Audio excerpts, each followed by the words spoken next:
नमस्कार दोस्तों।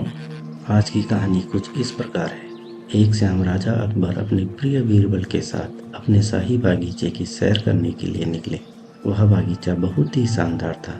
चारों ओर हरियाली ही हरियाली थी और फूलों की भीनी भीनी खुशबू वातावरण को और भी खूबसूरत बना रही थी। ऐसे में राजा को जाने क्या सूझा कि उन्होंने बीरबल से कहा, बीरबल, हमारा मन है कि इस हरे भरे बागीचे में हम एक हरे घोड़े में बैठकर सैर करें। इसलिए मैं तुम्हें आदेश देता हूँ कि तुम 7 दिनों के अंदर हमारे लिए एक हरे घोड़े का इंतजाम करो।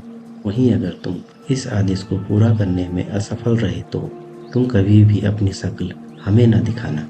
इस बात से राजा व बीरबल दोनों वाकिफ थे कि आज तक दुनिया में हरे रंग का घोड़ा नहीं हुआ है। फिर भी राजा चाहते थे कि किसी बात पर तो बीरबल अपनी हार स्वीकार करे। इसी कारण उन्होंने बीरबल को ऐसा आदेश दिया। मगर बीरबल भी बहुत चालाक थे। वो भली भांति जानते थे कि राजा उनसे क्या चाहते हैं। इसलिए वो भी घोड़ा ढूंढने का बहाना कर गए 7 दिनों तक इधर उधर घूमते रहे। 8वें दिन बीरबल दरबार में राजा के सामने पहुंचे और बोले, महाराज, आपकी आज्ञा के अनुसार मैंने आपके लिए हरे घोड़े का इंतजाम कर लिया है, मगर उसके मालिक की 2 शर्तें हैं। राजा ने उत्सुकता से दोनों शर्तों के बारे में पूछा। तब बीरबल ने जवाब दिया, पहली शर्त यह है कि उस हरे घोड़े को लाने के लिए आपको स्वयं जाना होगा। राजा इस शर्त के लिए तैयार हो गए। फिर उन्होंने दूसरी शर्त के बारे में पूछा।